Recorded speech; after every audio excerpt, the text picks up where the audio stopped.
Most people walk through life blind, not because they cannot see, but because they refuse to think. Friedrich Nietzsche warned that the greatest tragedy of humanity is not suffering or failure. It is the blindness of the mind, a blindness that is cultivated, nurtured, and celebrated by society itself. Schools, traditions, media, even casual conversations shape the mind to obey, to conform, to accept the status quo. Independent thought becomes dangerous. To question, to doubt, to think for oneself, is to step outside the herd. And most people are terrified to take that step. Society rewards compliance and punishes curiosity. You see it in the smallest interactions. Questioning authority is frowned upon. Challenging popular opinion invites ridicule. Nietzsche observed that most people prefer comfort over truth. They prefer certainty, even if it is false, because the act of thinking demands courage, energy, and vulnerability. Thinking exposes contradictions in our beliefs, our values, and our understanding of the world. It forces us to face uncomfortable realities about ourselves, about society, and about the forces that govern us. Most would rather remain blind. Blindness, Nietzsche argues, is self-imposed. We choose convenience over confrontation. We choose distraction over reflection. Television, social media, endless chatter.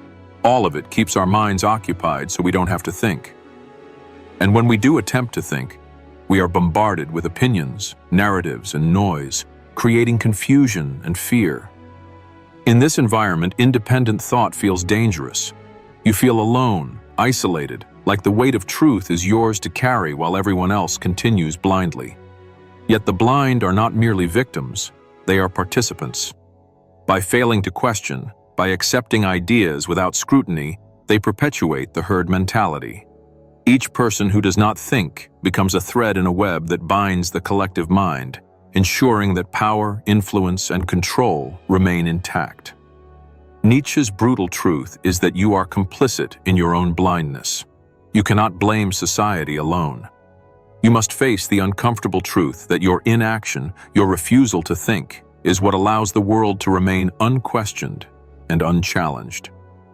The terrifying truth Nietzsche reveals is that independent thought is lonely. When you begin to question, to reflect, to think for yourself, the world does not applaud you. The herd reacts with discomfort, mockery, or hostility. Those who dare to challenge widely accepted beliefs are labeled troublemakers, radicals, or worse. They are dismissed as delusional. And that fear of isolation, of judgment, of being misunderstood, keeps most people tethered to the collective mind. It is far easier to adopt opinions wholesale than to wrestle with ideas and form your own conclusions. This is why so many lives are lived passively, without deep reflection. People accept systems, narratives, and norms without ever pausing to ask why. They follow rules blindly, mimicking behaviors, repeating phrases, and acting on assumptions inherited from tradition, culture, or authority. Nietzsche's warning cuts deeper. This blind acceptance is not harmless. By refusing to think, you surrender your freedom, your creativity, and your power to shape your own destiny. You hand over the responsibility for your life to others, and in doing so, you become a cog in the machine. Independent thought requires courage. It requires patience and vigilance. You must learn to observe without bias, to question without fear, to listen without automatic agreement. And most importantly, you must be willing to face discomfort. Because true thinking threatens everything you once believed. It exposes contradictions, unveils hypocrisies, and challenges comforting illusions. It forces you to confront uncomfortable truths about yourself, about the structures around you, and about the mechanisms that manipulate thought. Yet, despite the difficulty, the act of thinking for yourself is liberating. Every step you take outside the herd, every idea you examine independently, every belief you challenge brings you closer to intellectual freedom. The more you practice thinking independently, the more the blind world begins to appear as it truly is. A place full of unchallenged assumptions and hidden forces, waiting for someone brave enough to see through the illusions. Once you start to awaken from the herd mentality, the world around you feels different. People seem louder, but their voices lack substance. Opinions are repeated like mantras, and truths are accepted without question. Nietzsche warned that those who think independently will feel discomfort, even alienation, because society is designed to suppress curiosity and reward conformity.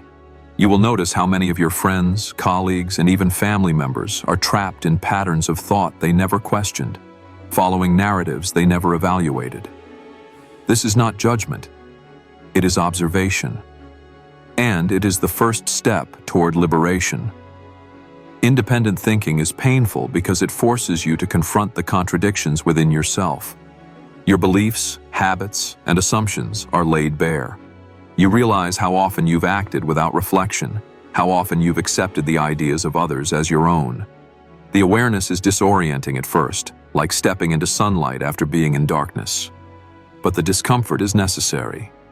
Without it, you remain blind, unaware that your mind is being guided by forces outside your control, social pressures, cultural narratives, and internalized norms.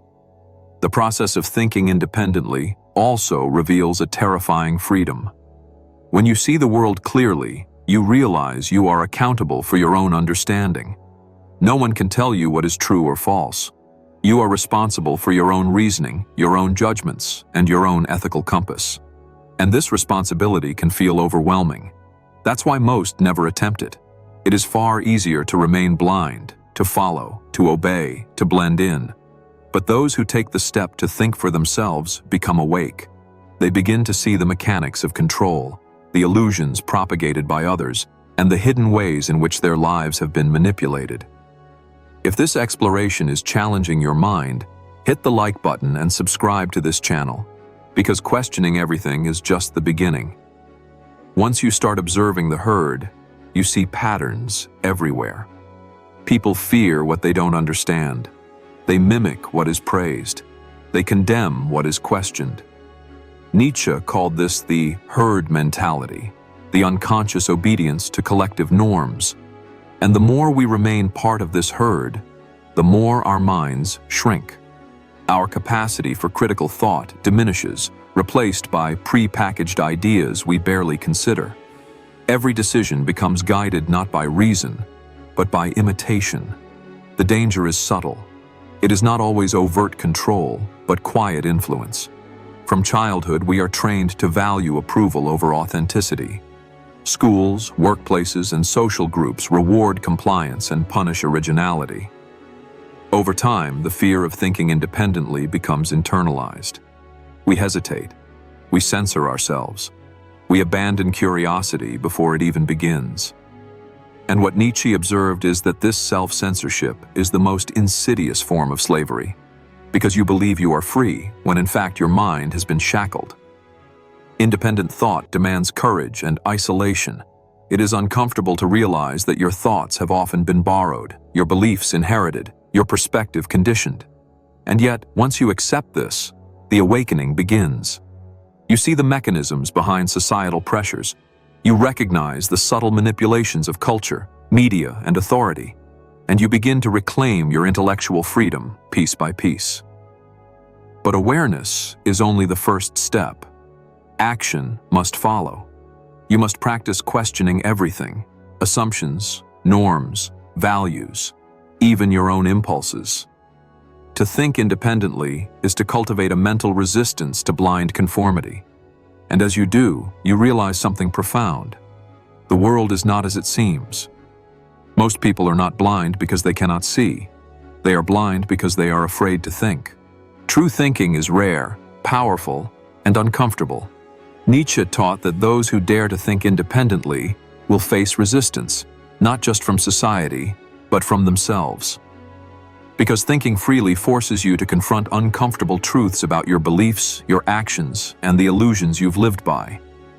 The act of questioning, of refusing to accept inherited ideas, awakens a mind that has been dormant, a mind capable of clarity, insight, and true understanding. But awakening is only the beginning. The most dangerous realization is that once you see the herd for what it is, you can never fully rejoin it. You notice the manipulation, the repetition, the fear that drives so many decisions around you. And yet, this awareness grants freedom. Freedom from automatic thinking, freedom from being led without consent, freedom from the chains of collective opinion. And as Nietzsche reminds us, freedom requires courage. The courage to act according to your understanding, to face the discomfort of being different, to think when everyone else obeys blindly. So here's the question for you. What belief have you followed blindly without ever questioning it? And what would happen if you finally did? How would your life change if you embraced the courage to think for yourself? Let me know in the comments below. And if this video made you realize how much control the herd has over your mind, hit like, subscribe, and turn on the bell. In the next video, we'll explore another hidden force, the quiet, addictive power of your desires and how they might be controlling you without your knowledge.